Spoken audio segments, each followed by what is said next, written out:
आपका यूनिक प्रज्ञान यूट्यूब परिवार में हार्दिक स्वागत है, वंदन है, अभिनंदन है।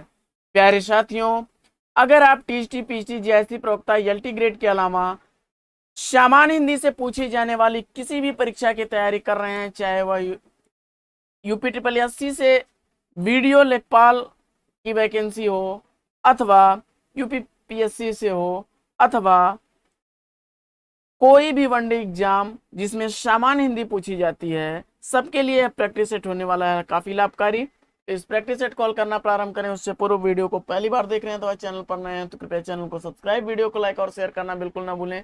तो बिना समय गंवाए प्रारंभ करेंगे पाठचर्या और देखेंगे पाठचर्या का आपका पहला प्रश्न। टिड्डी शब्द का बहुवचन क्या होगा, इसका आपको जवाब बताना है। और अगर इसका उत्तर अगर आपने सेलेक्ट कर लिया विकल्प सी को, टिड्डी दल, तो बिल्कुल सही उत्तर है आपका। अगला प्रश्न है कि दीप जले शंख बजे किस रचनाकार की कृति है। दीप जले शंख बजे यह कन्हैया लाल मिश्र प्रभाकर की लिखी गई रचना है। विकल्प डी अगर आपने चयनित किया तो सही उत्तर के साथ हैं आप। अगला प्रश्न है कि दिए गए विकल्पों में से कौन सा शब्द स्त्रीलिंग नहीं है, इसका आपको चयन करना है।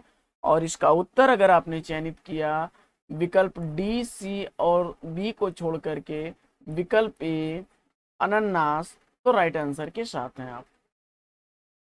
अगला प्रश्न है कि सर्वदा एक वचन में कौन सा शब्द प्रयुक्त होता है, इसका आपको जवाब बताना है। और इसका उत्तर अगर आपने चयनित कर लिया है विकल्प बी जनता को, तो बिल्कुल राइट आंसर है आपका। अगला प्रश्न है कि दिए गए विकल्पों में से कौन सा विकल्प मुहावरा है। तो दिए गए विकल्पों में अगर मुहावरे का चयन आपने चयनित कर लिया, इसमें पत्थर की लकीर होना, ए विकल्प बिल्कुल राइट आंसर है। बाकी कंगाली में चावल गीला, नाम बड़े कथन छोटे और बल्ब तले अंधेरा, ये सब जो हैं मुहावरे की श्रेणी में नहीं है। अगला प्रश्न, ध्वंस शब्द का विलोम क्या बनेगा। और इसका जवाब अगर आपने सेलेक्ट कर लिया है ध्वंस का विलोम निर्माण, तो बिल्कुल राइट आंसर है। ये विकल्प इसका सही जवाब हो जाएगा। अगला प्रश्न है कि निम्न में से कौन सा वाक्य सामान्य भूतकाल का वाक्य है। तो सामान्य भूतकाल का वाक्य अगर इसमें से आपने चयनित किया है वर्षा हुई, विकल्प ए को, तो राइट आंसर है आपका। अगला प्रश्न है कि कोई सज्जन आपको बुला रहा है, इस वाक्य में किस सर्वनाम का प्रयोग किया गया है। तो कोई सज्जन आपको बुला रहा है, इसमें प्रयुक्त होने वाला सर्वनाम आपको बताना है। और इस प्रश्न का उत्तर अगर आपने अनिश्चित सार्वनामिक विशेषण विकल्प सी को चुना है तो बिल्कुल राइट आंसर है। अगला प्रश्न है कि पारा न उतरना, इस मुहावरे का उचित अर्थ क्या होगा। तो पारा न उतरना, इस मुहावरे का उचित अर्थ अगर आपने विकल्प डी अशांत होना चुना है तो राइट आंसर है आपका। अगला प्रश्न है कि हिंदी वर्णमाला में स्वरों की संख्या कितनी है। हिंदी वर्णमाला में अगर आपने स्वरों की संख्या 11 सेलेक्ट की है तो बिल्कुल राइट आंसर है आपका। अगला प्रश्न है कि निम्नलिखित वाक्यों में शुद्ध वाक्य का चयन कीजिए। और प्रश्न संख्या 61 में अगर शुद्ध वाक्य के रूप में आपने मेरे पास कहानियों की अनेक पुस्तकें हैं, विकल्प बी को चुना है, तो राइट आंसर। अगला प्रश्न है कि ओह बहुत कठिन समय आया है, दिए गए वाक्य में कौन सा विराम चिन्ह लगेगा। और इस प्रश्न का उत्तर अगर आपने विकल्प सी चुना विस्मयादिबोधक विराम चिन्ह, तो राइट आंसर है आपका। अगला प्रश्न है कि किस वर्ष हिंदी भाषा को राजभाषा के रूप में मान्यता दी गई। तो इसका जवाब अगर आपने चयनित किया विकल्प डी 14 सितंबर 1949, तो बिल्कुल सही उत्तर है आपका। अगला प्रश्न है कि मानक वर्तनी के आधार पर शुद्ध शब्द को पहचानिए। तो मानक वर्तनी के आधार पर शुद्ध शब्द की पहचान करना है आपको। और इसका उत्तर अगर आपने चयनित कर लिया मृत्युदंड, विकल्प सी, तो राइट आंसर है आपका। अगला प्रश्न है कि दो या दो से अधिक अत्यंत समीपस्थ वर्णों के मेल से जो परिवर्तन या विकार होता है उसे क्या कहते हैं? और इसका उत्तर अगर आपने बताया उसे संधि कहते हैं, तो राइट आंसर है आपका। अगला प्रश्न है कि कौन सा शब्द रक्त का समानार्थी अर्थ प्रकट नहीं करता है? यहाँ पर अगर आपने उत्तर में लहू, रुधिर और शोणित को छोड़ करके विकल्प ए को चुना, रिपु यानी शत्रु के लिए है विकल्प ए को, तो राइट आंसर है आपका। अल्प विराम चिन्ह इसमें से कौन सा है? इसका आपको जवाब बताना है।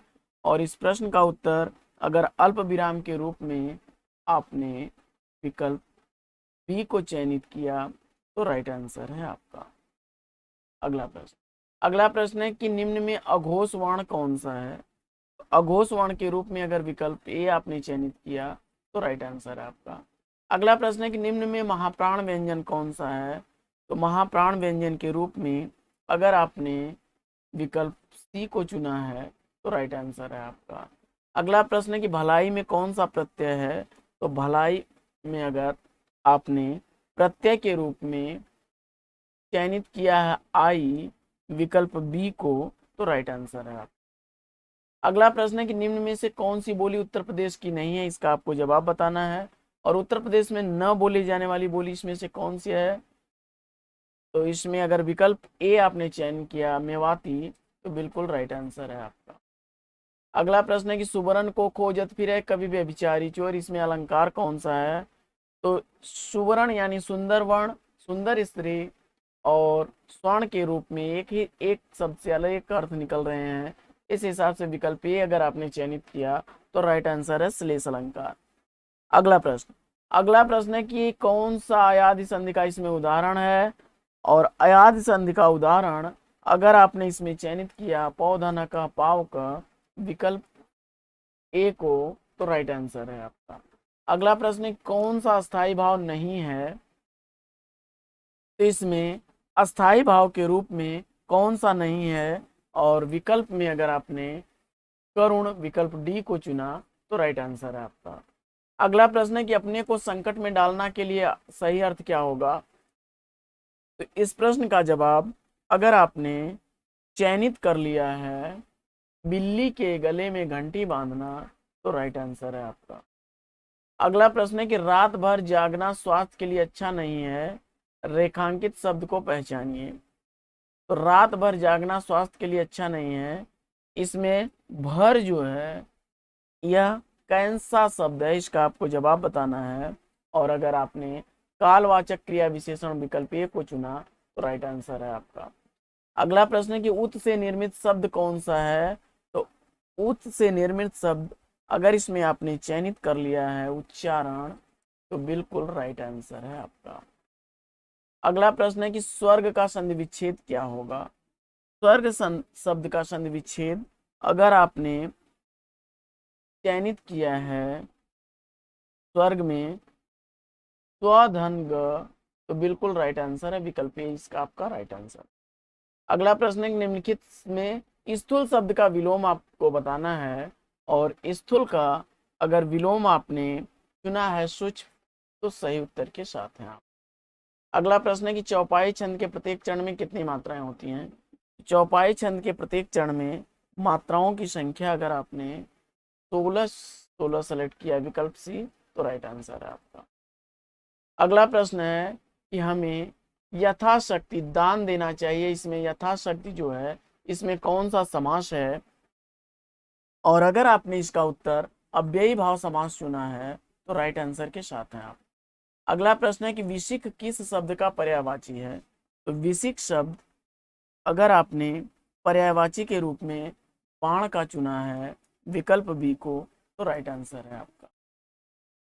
अगला प्रश्न है कि निम्नलिखित शब्दों में कौन सा शब्द सदैव बहुवचन में प्रयुक्त होता है? और इसमें अगर प्रश्न संख्या 83 का जवाब आप प्राण देते हैं विकल्प बी को, तो राइट आंसर है आपका। अगला प्रश्न है कि के लिए किस कारक का प्रसर्ग है? तो संप्रदान के लिए अपादान से अलग होने के लिए और अधिकरण में पर होता है, तो इसमें संप्रदान अगर विकल्प आपने चयनित किया तो राइट आंसर है आपका। अगला प्रश्न है कि मनहरण कवित्व में प्रत्येक चरण में कितने वर्ण होते हैं, और इसका उत्तर अगर आपने सेलेक्ट कर लिया 31 तो सही उत्तर के साथ हैं आप।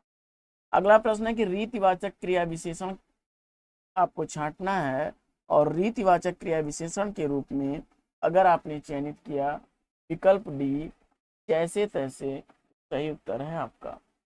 अगला प्रश्न है कि अरे वाह, रिक्त स्थान आपका आगमन तो आकस्मिक है, और इसमें अगर आपने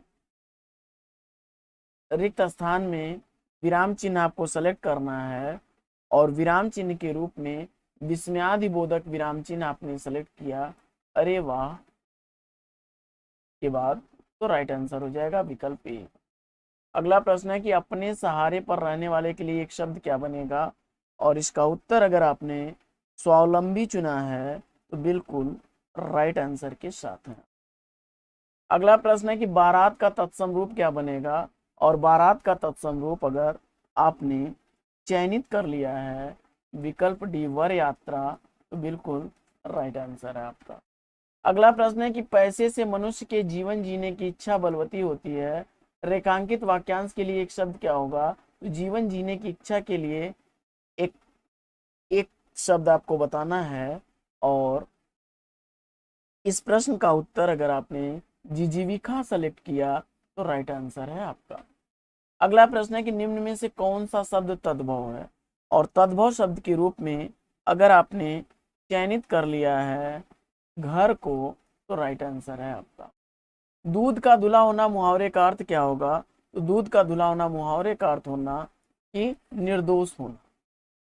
अगला प्रश्न है कि रौद्र रस का स्थायी भाव क्या है, तो रौद्र रस का स्थायी भाव अगर आपने चयनित कर लिया है विकल्प सी को, तो राइट आंसर है आपका। अगला प्रश्न है कि खान पान में कौन सा समास है, खान पान में अगर आपने समास के रूप में चयनित किया है विकल्प डी द्वंद्व को, तो राइट आंसर है आपका। अगला प्रश्न है कि निम्नलिखित में से मीन शब्द का समानार्थी क्या बनेगा, तो मीन किसका समानार्थी या पर्यायवाची है, तो अगर इसका उत्तर आपको ने चयनित कर लिया है झक, तो बिल्कुल राइट आंसर है आपका। अगला प्रश्न है